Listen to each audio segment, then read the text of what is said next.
So thanks for coming. Thanks for choosing our session. I hope you don't get bored. I hope you will enjoy. So we try to make it like pretty easy to understand and funny, so that will be some interaction also with you guys.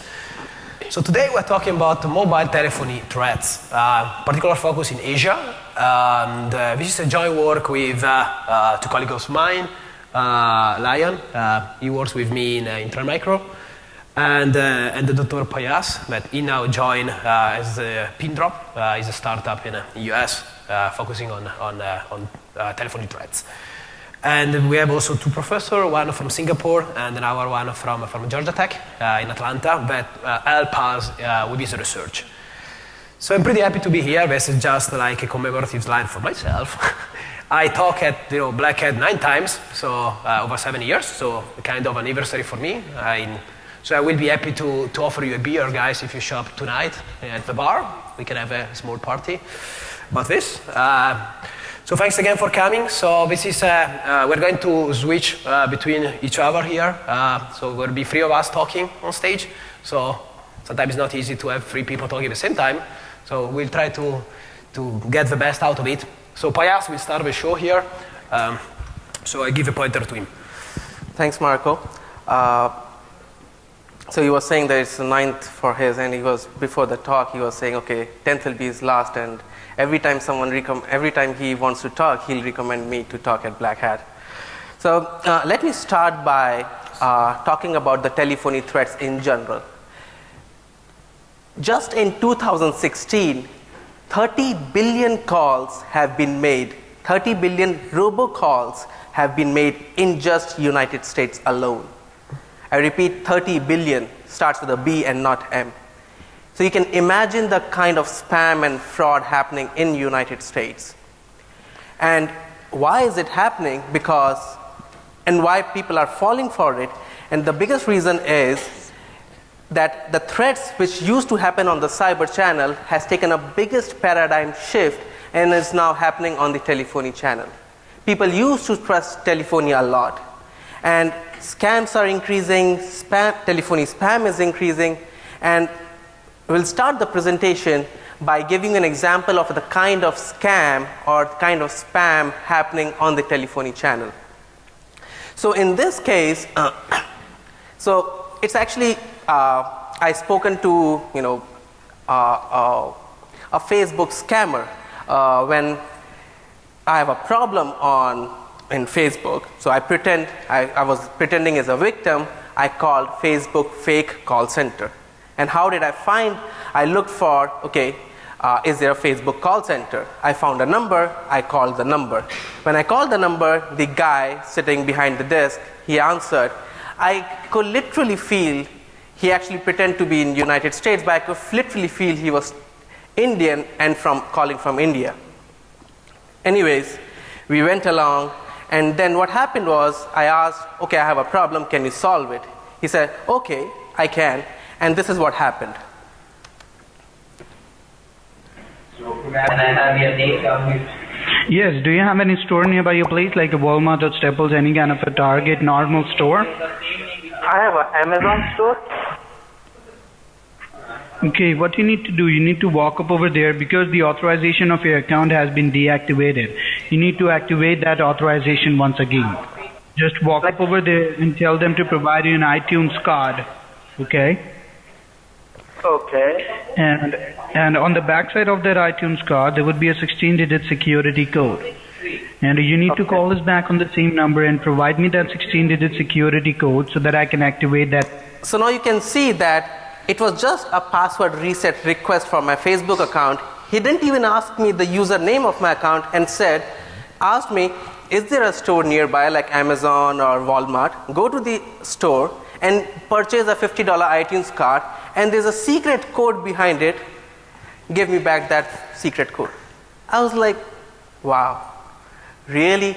This is the way of, doing a scam? But anyways, this is one such story of a lot of examples we'll be talking about in this presentation. How I actually started this research. Back in 2013, I was in Middle East. I was based in Dubai. And there was a scam, which is a very famous scam, Etisalat telephony scam. What Etisalat is the Syntel of UAE, consider that. It's the largest telecom in Middle East. And I got a call from the Etisalat telephony call center claiming that I have won 100,000 million dirhams. Fine. Okay, I didn't believe it. I knew that it was scam. And I confronted him, is this a scam? Because I'm certainly sure that this is a scam. He said, no, I can prove this is legit.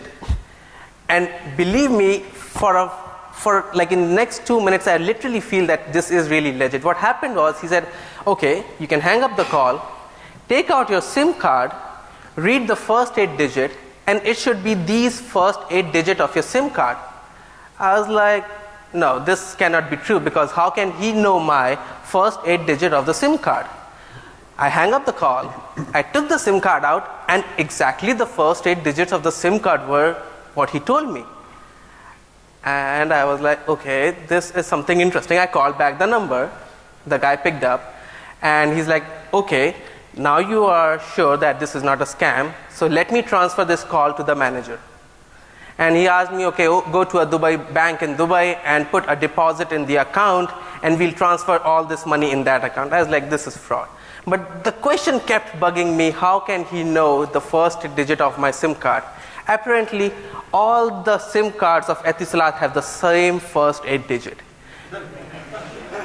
So you can see the social engineering. I did my PhD, I was a postdoc, but for a few minutes I fell for it.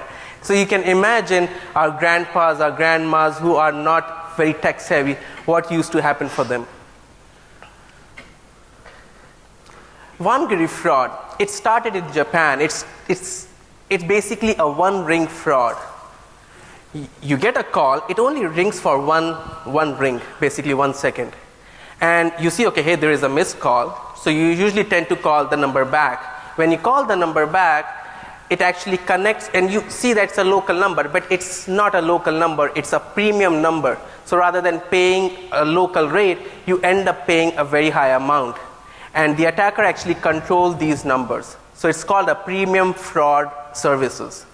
You can check online, you will find many of these numbers from different countries. It started in Japan, but it actually moved to UK, US, and it's a global threat. Fake officials fraud, people from China mimicking that, okay, they are officials, they call people in Hong Kong, and people lost a lot of money in millions. The question is why this is happening. As I started, it's basically the lack of users' awareness. People are not aware. And the second most important thing is that telephony used to be a trusted channel. People never expected that there will be a fraud happening on the telephony platform. So another thing why this is happening is phone numbers are limited. If you see email address, you can create a random email address and it's a valid email address.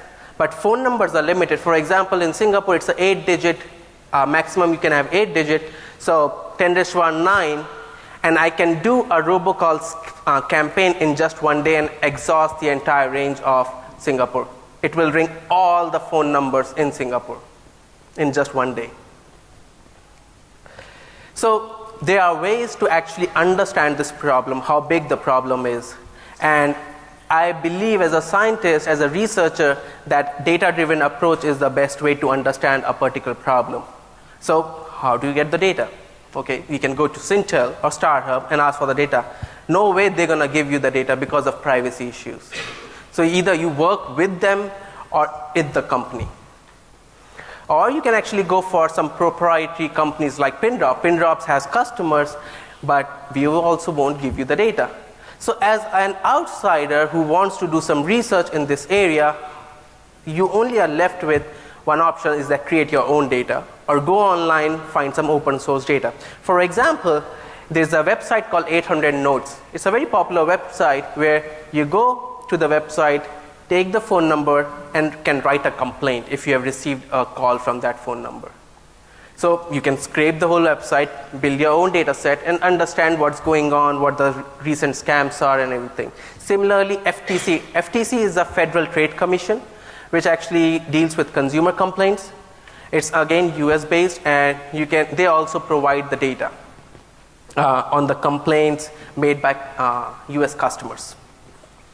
Now, there are problems with these complaints, online complaints, because these are actually done by normal users like you and me. So the first problem is there are no actual timestamps. So if you notice that the user mentioned they have called me 8 times in 2 hours. Now, if I really want to build a solution, I need actual timestamps so that I can do frequency analysis and a lot of stuff. It doesn't work that way that, okay, I got 8 calls in 2 hours. No, I really need some actual data. Another problem is perception versus reality.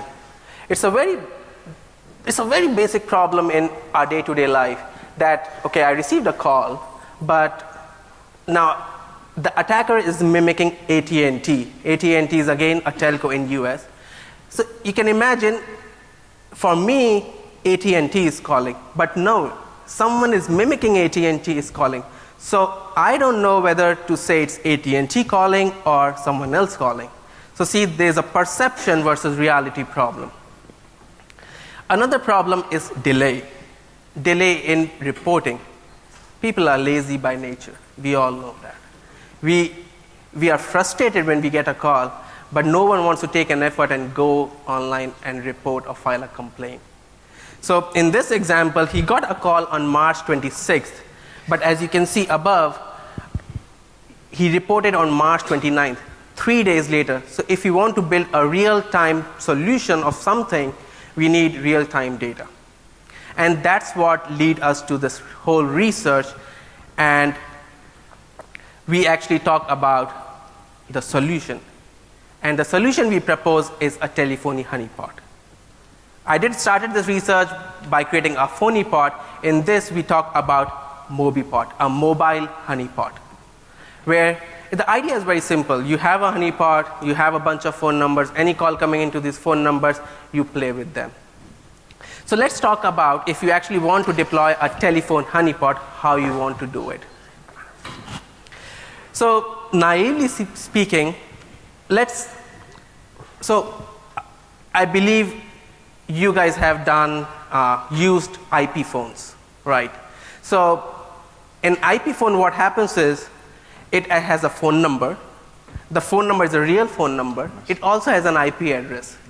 So any call coming in from outside to, let's say, X company, it goes to X company. X company says, okay, it belongs to my range. And then I have a sort of a table, is a mapping between the IP address and the phone number. I see, okay, this phone number belongs to this IP address. So a call coming in to that phone number is transferred to that IP address, and that's how it reaches the phone. Now I can replace the phone and put a server. And rather than one phone number assigned to it, I can add 1,000 phone numbers. So any call coming into that, in any of those 1,000 phone numbers, goes to that particular IP address.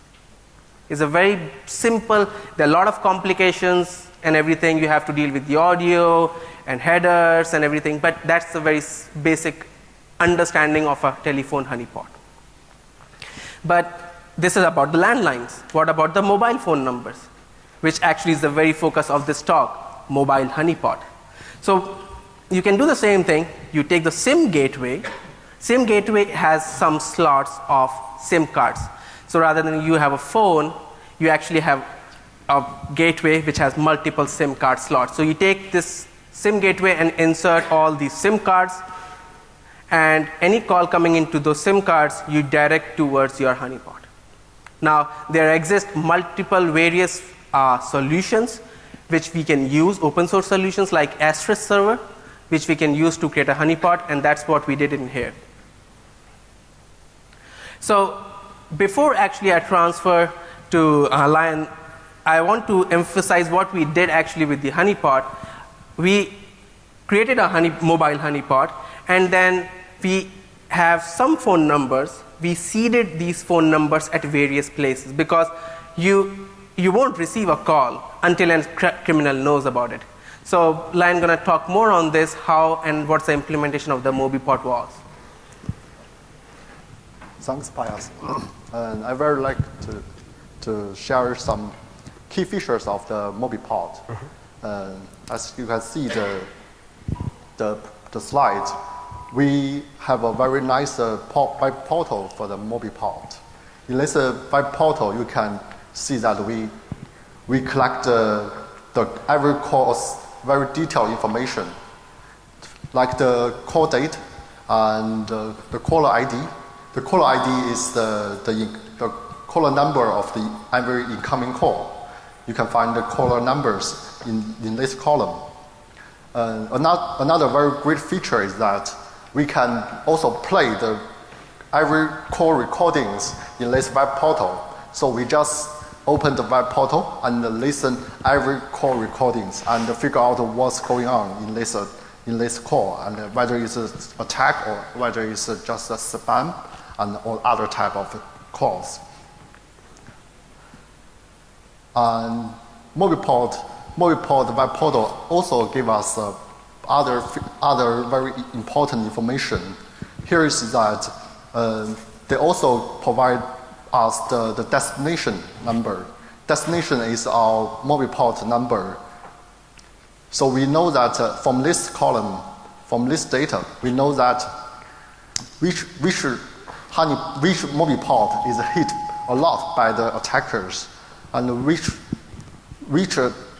kind of a specific attack is specific to certain numbers. And another interesting data is that the duration of the call is also provided. As Pius just introduced, there's a one-ring call attack, very popular in Japan. Actually, it's also very popular in China also. And we can find the duration. We can find the one-ring call very easily in the MobiPod. We just need to check the every call's duration. Like here, in the first row, you can see that this call has a duration of 1 second. So this is very possible that it is a one-ring call attack. So this data is very useful and very convenient for us to find out the one-ring call attack. And as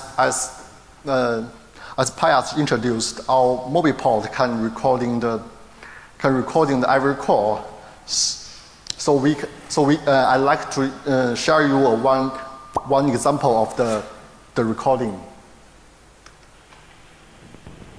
你好，好，您你好，是顺丰快运。我听不清。快件，经投现在好多了。收，今天是最后一次语音时，请帮您咨询人工座机。我听得不太清。Marco, it's okay. 现在好多了。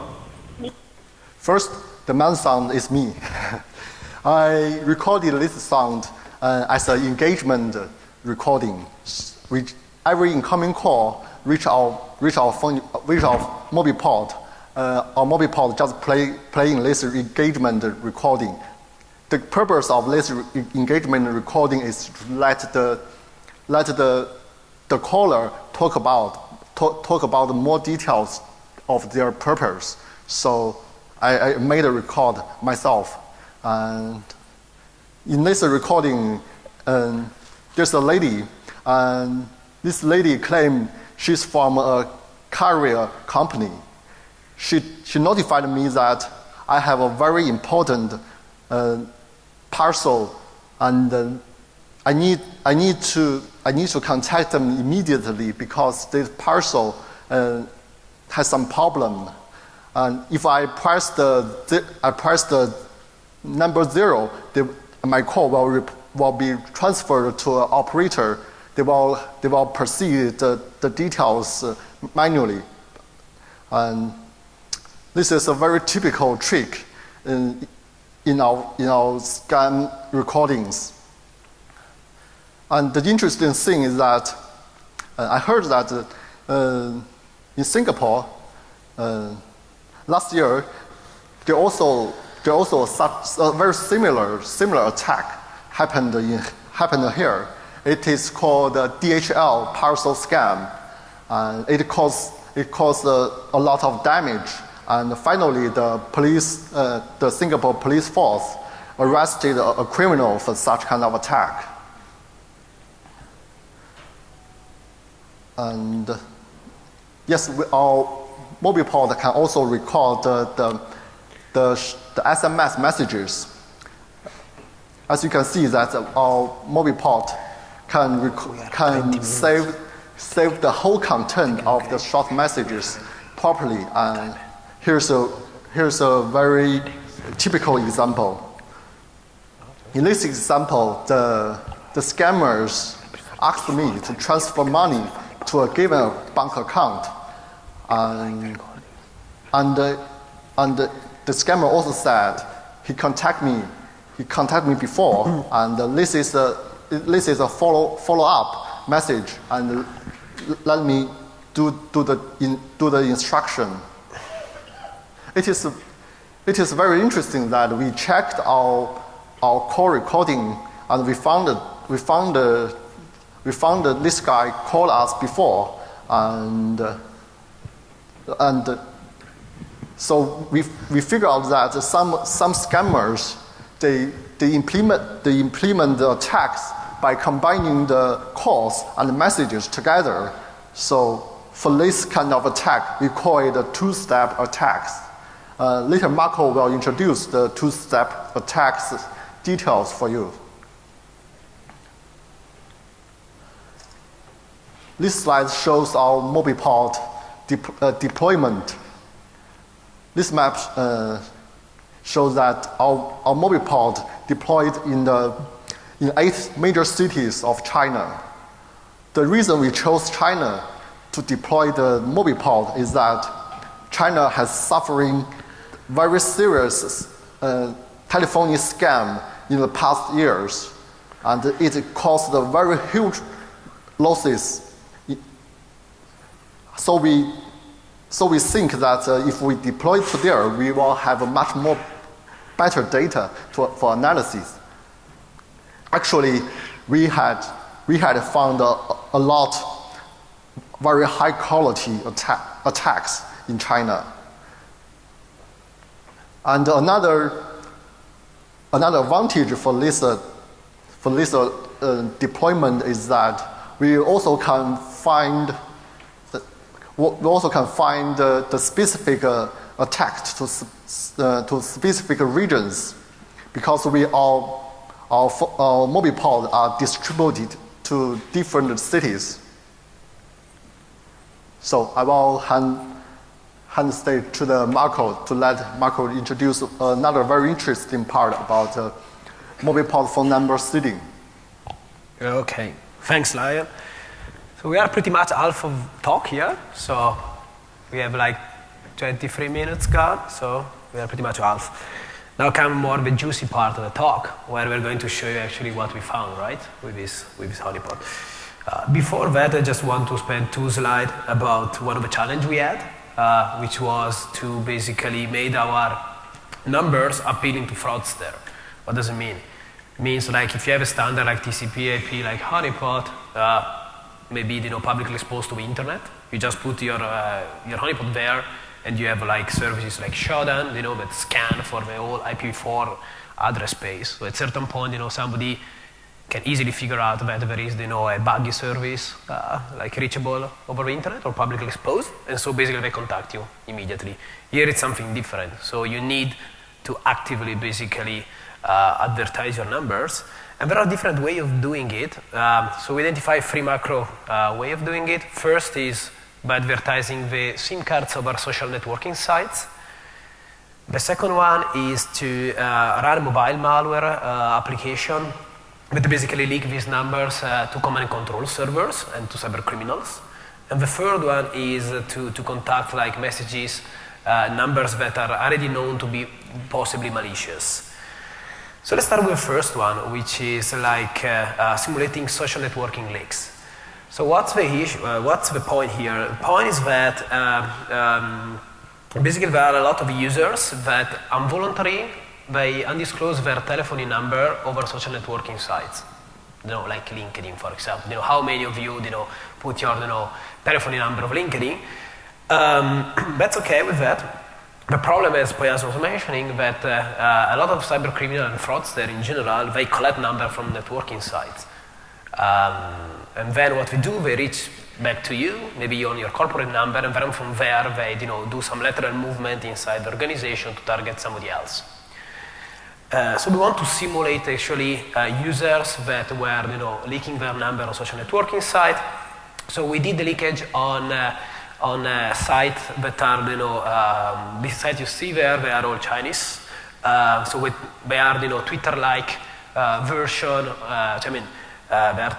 One of these is a blog post. I mean, you know better than me, but one of these is a blog post, is a blogging site similar to Google. The other one is something similar to Twitter, and that one in the middle, Youku, should be a kind of clone for YouTube. So we put our telephone number there, and that's one thing we did.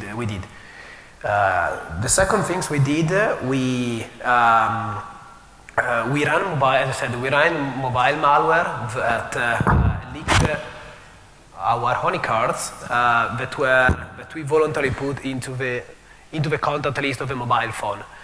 So in this scenario, basically we simulate what happened, to a user that installed, for example, an application, like on his mobile, ran the application, what it does, he leaked the number of the contact list. And of course, as I said, in the contact list there are our mobile phone number of our honeypot.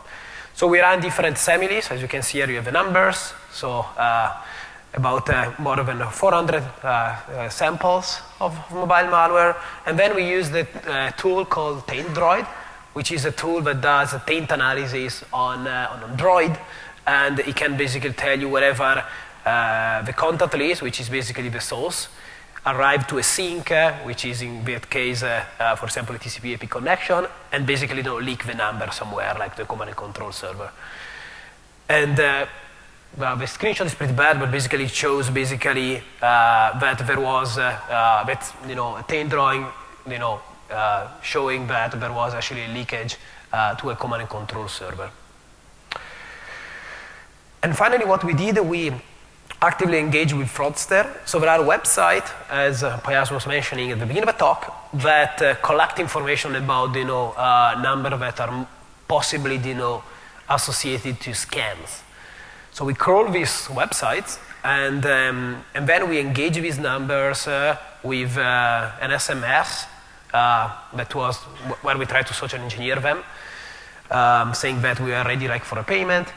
And we also call them doing a single call to these numbers. So these are the general results. So I'm going to present you a couple of slides about general results, and then we look into more details of different use cases. So this is the total number of SMS and calls we recorded. So over 7 months, we collect more than 1,000 SMS, and as you can see, how much is it? 80% of them were unsolicited, which means they were either associated to spam or to scam or target attacks and so on and so forth. The same with the calls. So more than half of them were calls that were unsolicited. So this showing that a mobile honeypot really help in studying this threat landscape. So when it comes to social networking, so this was very effective, showing that that's one of the main forms in which cybercriminals collect information on potential victims. So we all know aware that, we are all aware in the 2016 that, or 17 now, that if you disclose your email address, you get spammed, right? That's common sense. But 20 years ago, was not common sense. So we are all putting our email address over the internet, and then we got spammed. So it's the same. So one of the goal of our research is to show that you should protect your telephone numbers. Of course, we are all security experts here, so we know. But my grandma or my girlfriend, she doesn't know, so she might be one of the victims here. So if you see the plot on the right, you have a yellow bar in the middle. That's the date when we seed our numbers. So as soon as we see them, boom, there was a boost of unsolicited SMS. For example, a daily one number from China was spamming us with fake news. So he sent us more than like 200 messages immediately as soon as we advertise our numbers. Same problem with malicious apps. So here we did 4 seedings with different data sets. And every time we seed using one of these data sets, we got like more malicious calls coming in, as you can see graph, more malicious SMS, showing that, again, you should pay attention when you install app, because many of these basically leak numbers. For example, one of these sent us more than 79 messages related to AdWords.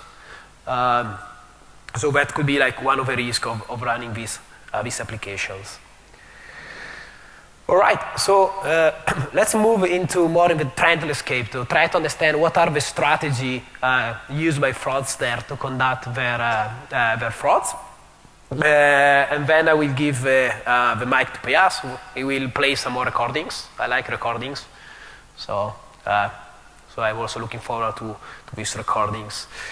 So coming to strategies. So the first strategy is to blend with benign traffic. What does it mean? It means that, of course, if a call in the middle of the night, you're not going to answer, right, because you're sleeping, except if you are jet lagged in Singapore, but you are awake in the middle of the night. But normally, you're sleeping, so you don't pick up the phone. Same is if I call you like in the middle, I don't know where you are, lunchtime, lunch break with colleagues. So if you see the plot on the right, that's the volume of calls per hour. So there is really a peak like in the morning, middle of the morning, and middle of the afternoon. So actually they call you while you are using your telephony, for example, for work, right? So they blend, as I said, with legitimate traffic. So it's more difficult than for you also to understand what is benign, what is malicious. While instead, if I would call you, like, as I said, in the evening at midnight, very rare that somebody call you at midnight. So you might already, say, okay, that might be like, somebody tried to scam me. Second technique, they try to conceal, to hide their numbers. So what does it mean? It means like spoofing, basically, right? So similar to UDP, or where it's very easy to spoof UDP package. In a call, it's very easy to spoof your sourcing number. So there are different techniques of doing it. So half of the fraudsters, they use, for example, either SMS gateways that are a publicly available service over the internet. So you just pay to hide behind an SMS gateway. Or use voice over IP services, like Skype or a bunch of others. In this way, basically, it's very difficult then to track where the call comes from. Another technique is to use foreign SIM cards. For example, in Thailand, as well as in other countries, you can easily buy a SIM card without needing to provide an ID. Okay? So basically, you are operating a number without need to prove who you are. Okay, so that's perfect, like, for a criminal. So we did a study in the past about Nigeria scams, and there is a similar problem in Nigeria where you can buy like domains or different assets without like providing like a proof of identity. Then what about a common technique for doing, of course, these attacks is to use social engineering. So social engineering is something that is old like hell. So you might say, okay, this guy is here talking about social engineering. We all know what is it. The problem is that it's not solved. Right, so as I always try to repeat, a human is always the weakest point in chain. So this is where the attackers goes. So you can implement the best technology, right? You give the best firewall or whatever, like technology solution. But then, if you don't have the people that are trained, then they fall like victim of social engineering attack. And so this is often the case with corporate phones. Where instead, if they want to target, for example, the CEO of a company or a high-profile person, instead of target this person directly, they target the secretary or somebody that involuntarily left his number somewhere. They go from there, and then from there, as I said, they do lateral movement to the boss or to the target. On top of that, as Lion was mentioning, often they use what we call multi-step attack. So instead of sending you a message pretending, asking for money, what they do, they first engage you like via telephone call. And then they send you, for example, a second byte where they ask for your instant messages contact via SMS. And then they call you back again asking if you received that message. And then if not, they send you the message again. Then they call you back again another time. And this can last for, days or weeks. So sometimes they really take it very slowly, to try to really engage with you slowly so that you don't get suspicious of what's going on. And usually when it comes like to give information about payment, like payment like PayPal accounts or IBAN or other wire transfer information, they tend of doing it via SMS, so that it's easier for end user to have like the coordinates rather than via phone. So usually they use a call to engage you via social engineering, and then they switch to SMS or to instant messaging, later on an email. So they go from one channel to another. So let's take one example here, what they call the big boss example. So in this example, there is an attacker mimic to be your boss.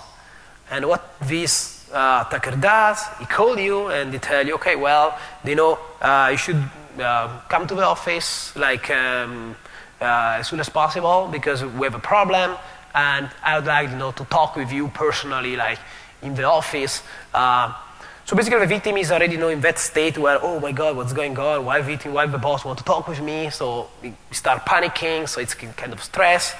So what she does, she pick up a car, she starts driving to the work, right, to see what's going on. And while he's driving to work, so the pretended boss, which is actually the attacker, will call her again a second time while she's driving and say, okay, suppose she's called, I don't know, whatever, Lucy. Okay, she goes, hey Lucy, so we have really, sorry, I cannot be in the office, there is something wrong, with my plane or whatever. So he invented an excuse. He said, okay, but we have a problem with the payment process of one of our customer, whatever. So you should go to the secretary and perform a payment to this new address.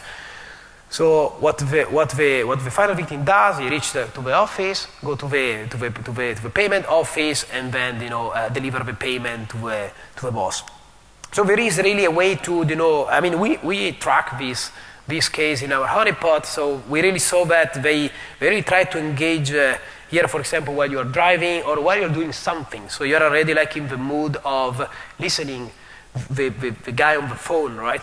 And that's actually something that happened to a friend of mine, where her grandma, she was coming that way. So she had been asked, for example, to go to the bank to withdraw some money because a friend of mine, he had a crash with a car. And while this poor girl, her grandma was going to the bank, they were actually the guy called her on the phone again, instructing her, to bring the money in a place of the cities where he would have get the money out of a grandma. And so there are different cases like that. So here we have some recordings. Payas will share with you. And of course, at the end of the talk, of course, we'll be here. So any question you might have or curiosity, happy to discuss with you guys. Thanks, Marco. Well, I hate bosses. I mean big bosses, right? So before we actually go into this slide, I would like to get all of your attention and focus on this part, the legal aspect of setting up a honeypot. It's very important because I like telling stories. So let me tell a story. I read online that it is actually not legal in some countries to do a phone recording without telling other party that, okay, I'm recording the call. And that's the reason whenever you make a call to a call center, you always hear this prompt, this call will be recorded and monitored for quality reasons. So it actually solves two purposes, that, okay, I notified you that I'm going to make a recording, and also I actually go away with the legal problems. So if you want to set up a honeypot at your home or on your mobile phone, make sure that you understand the local laws. So now let's take example of what we actually end up after setting up a telephone honeypot, what we end up having the conversation looks like when we talk to an attacker, or what attackers want to say to the actual victim. So this is a very famous example, Google business listing. And honeypots or the attackers are not only targeting users, they are also targeting business. And this is a very clear example of how are they targeting business. So can we play the recording, please? Hello? Our records show that you have not updated your free Google business listing. Press 1 now to verify and update your Google listing. Press 9 to be removed from the list. Again, press 1 to verify and update your Google listing. So it's a very simple robocall. Like, if you want, you have a business, and if you want to update your Google business listing on Google, press 1, or if you don't want, press 9. And either of the digit you press or anything you say, you're gonna be subscribed to some service. And they are targeting businesses, they are targeting local small mom and pop shops by registering them to unrecognized or without telling them that, okay, they have unsolicited services. Can you hear me scam? Is there anyone who can explain me like what the scam could be? People actually on other side force you to say like yes, reward and Correct. So you get a call, and the call says, okay, something, and can you hear me? And then what's the normal response? Yes, I can hear you.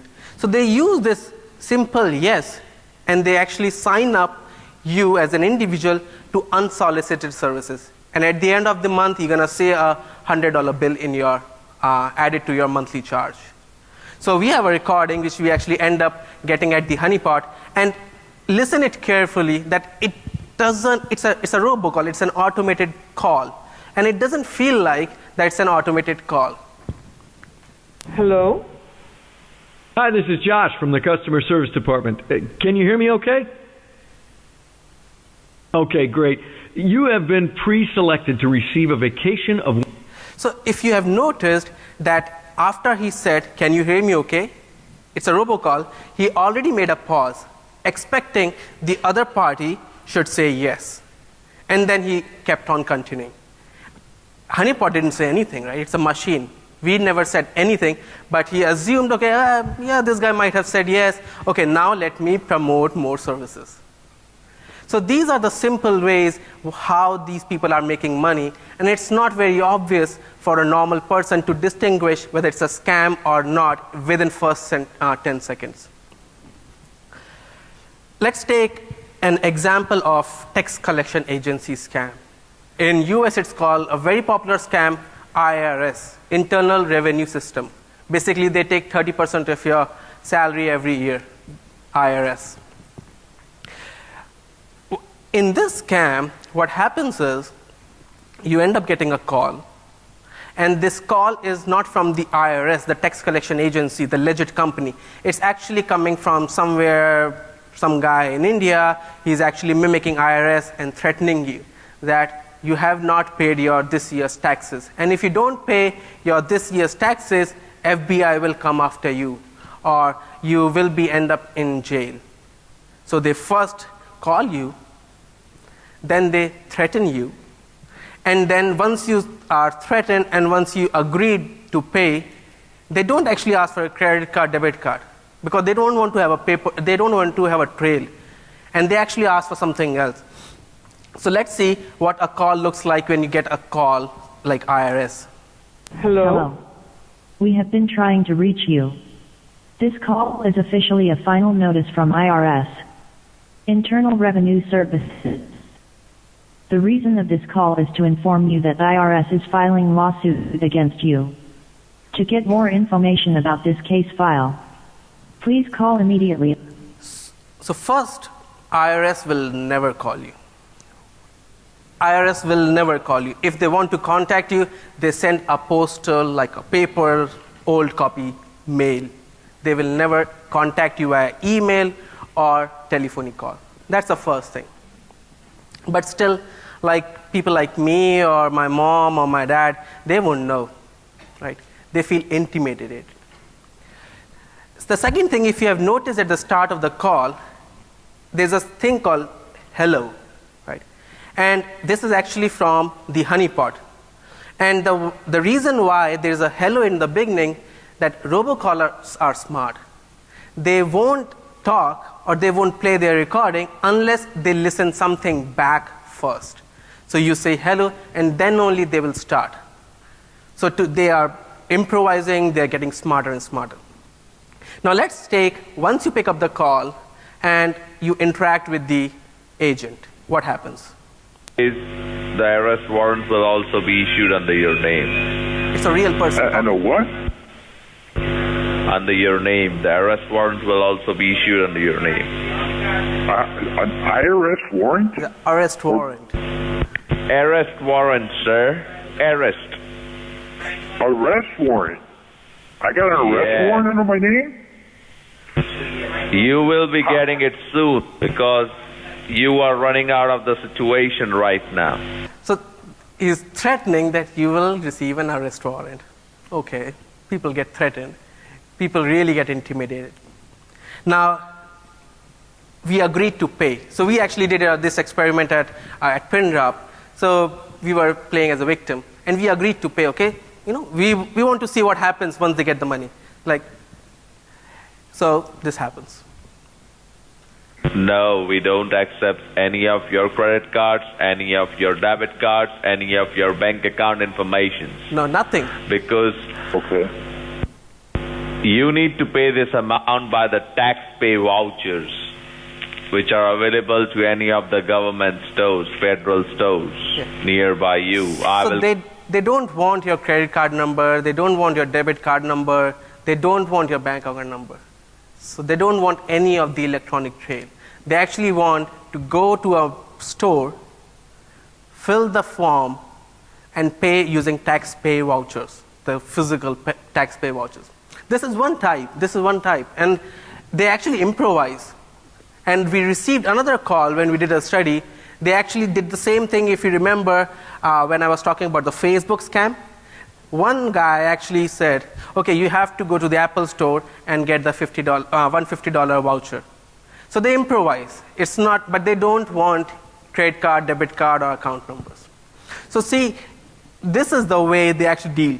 So there's a full recording of 50-minute call online, so you can listen to it, laugh. And at the end, when they figure it out, okay, we never paid, they started abusing. And they started abusing in Indian language. And that's how we knew that, okay, the guy is calling from India. Very famous scam, technical support scam. Microsoft tech support scam, Facebook tech support scam. If you search anything online, tech support number, you will see Netflix tech support scam, or whatever service, whatever online service you use, you will see a tech support number for that. And these are all fake.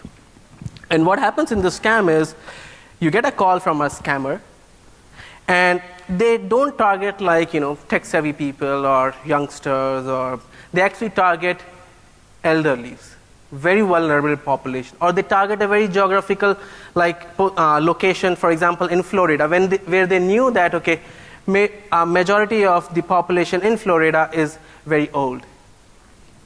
They call, and they say, hey, sir, you have a problem in your laptop.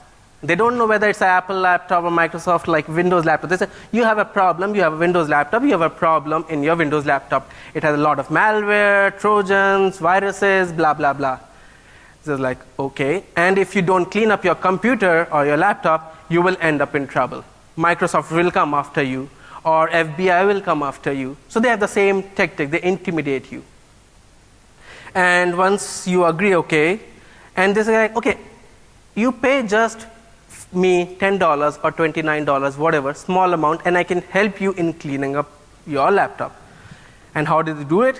Okay, I take control of your laptop using TeamViewer or any of the remote control software. Once you give that, so firstly, you lose your data. They do ask for ransomware. Either we delete your data if you don't pay $200 or whatever. Even after paying, they actually don't leave you after that. And I'll tell you, this is not just losing money. There have been cases where people lost their entire savings. People died. There was a guy in Canada, he actually committed suicide. So it's just not your 200 or 1,000 or 1 month saving, it's basically your life. So these guys don't give a whatever. So let me transfer to Marco, and he'll talk more about the experiments and some of the analysis, remaining analysis of the MobiPod. Yeah, I guess we are pretty much into 5 minutes, so we're going to close soon. So we already talked about that. So scammers very often use intimidation. So they intimidate you, saying, if you don't pay, you'll go to jail. So we have different versions of this, like, for example, a package in custom hold, or, a contract will be suspended because you have to be paid. So all this flavor, but intimidation is the way to go. And it's very similar to what happened now with ransomware, right? So they tell you, okay, you've been, monitored and you surfed, web pages containing pornographic, content, and your computer, now, has been like blocked because you have such content. You're not allowed to have like pornographic content, so you have to pay, otherwise you go to jail. I don't know. So something similar happened here, right? Very similar way for the criminals to operate. So what I want to discuss in very few minutes here, what we did next, we look into how these campaigns are organized and they operate. So you can see here there is this graph. So we build this graph automatically by clustering messages and calls that are very similar to each other. So if you see, there are big circle and small one. So the big one are our honeypot numbers. For example, SOC1 is the social networking one. Okay, so the number that we leaked via social network. And the small circle, for example, that where there is a red arrow and 5, means that there are actually, there is a group of 5 different numbers operating that campaign. So it means that criminals often go from a changed number when they send SMS or calls, similar to botmaster running botnet that change the IP address of the command and control server. So they go from one number to the other to avoid easy detection. And that's pretty interesting. It's also interesting to see that, for example, there is an arch sometime between 2 different circles. It means that in that case, there are shared numbers between 2 campaigns. So it means that either the same guy run more than one campaign using, for example, the same number, or it could be that a group, like a hacking group or criminal group, they basically sub-rent or rent their infrastructure to somebody else, like cybercrime as a service. Something that we saw a lot, like in the cybercrime. Here, it's something similar, no? So they buy, for example, subscription to SMS gateways, and then they sub-rent the infrastructure to somebody else, to some other criminal gang. This is a kind of side discussion, like one of the risks associated, for example, with in China, no? Or in countries where there is a huge demand for mobile phone number.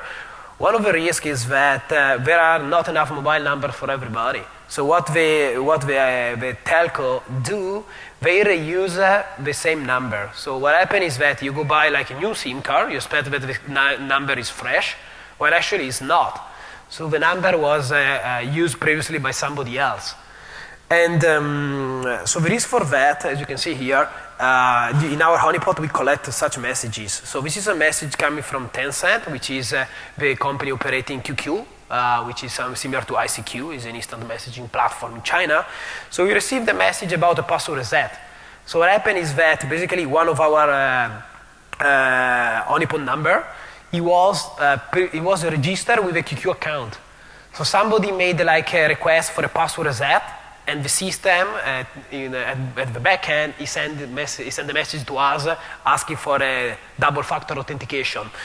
And okay, so what's the risk here? The risk is that since there are a bunch of unterminated numbers out there and numbers that are going to be reused over and over, so also for you guys, for example, if you have online banking, when you change your number, you should change in the online banking portal your telephone number. And that's something that can be that many users they don't do that, and so the risk is actually this one, that the new guy getting your telephone number, he can bypass basically your two-factor authentication. So I would like to conclude with some suggestions for you and for people listening our recording in the future. So I think a good starting point to defend against these threats is to adopt some reputation, some system that are reputation based. What does it mean? It means that either we have like a blacklist to identify the suspicious number from benign numbers, or they look into, for example, the content of the SMS, and based on the context, they can tell you, okay, this SMS seems like fraud. Okay, so there are solutions available on the market. So a good starting point is to install, of course, these tools. But that's not enough, as I said before when I was talking. So we should raise awareness. So I think in the future, more and more people should be aware that they should protect their number, not only for themselves, but also for the organization they work for, right? Because every employee that leaks his number, it can become basically a bridge for the attacker to target somebody else. So you should protect your number. Don't get social engineer, so don't be stupid, and look after your two-factor authentication. So with this, I want to conclude. So any question you might have, we will be here for the next, I don't know how much time we have, 5 minutes? But yeah, we'll be around. So. And of course, we'll be around. And of course, as I mentioned at the beginning of the talk, so I would like to share a beer with you guys. So if you are here tonight, or I don't know, just pass by. So thanks a lot for listening, and we are open to questions. I saw somebody raise their hand there. Yes? So obviously we're doing what we can to combat it. Are you seeing that Telkom is doing enough to help combat against this going on? No. Proactively working towards. Can you repeat the question? So the question is like, are telecoms doing enough? Like, being an outsider, we can't do much, but are telecoms doing enough? The simple answer in single word, no. And the reason is, it's a bit complicated first, and the second is, they are actually not losing money. So for them, they don't have incentive to, and they are actually making money. On the other end, they are not losing money, they are making money, because the call goes through the customer. So either the customer loses the money, the victim, or if it goes to a company, they lose the money. But telco makes the money on each and every call. And the other thing is, like, I'm not saying they are not aware of the problem, they are very much aware of the problem, but I've spoken to many big telcos in US. It's very hard for them to persuade as a business case that, okay, until and unless there are regulations enforced by FCC or FTC, which they are pushing hard. So they know the problem, they are pushing hard the telcos that, okay, solve this problem. But they can solve robocalls, but scammers, it's very hard, because you still need the audio signal and everything, and analyze and other stuff. Yeah, we should probably do it at client side, right? Yeah. So honeypot is a really good way of collecting numbers that most True. likely are bad, and then you can. So there are many companies who are using now telephone honeypots, including Pindrop, and for creating blacklists, which you can install on your phone, and they can detect just based on the phone number. It's not the complete solution, and it's not the foolproof solution. Somebody else? All right. So, yeah. Thanks a lot. We'll be around, so if you guys want to talk, so we can talk.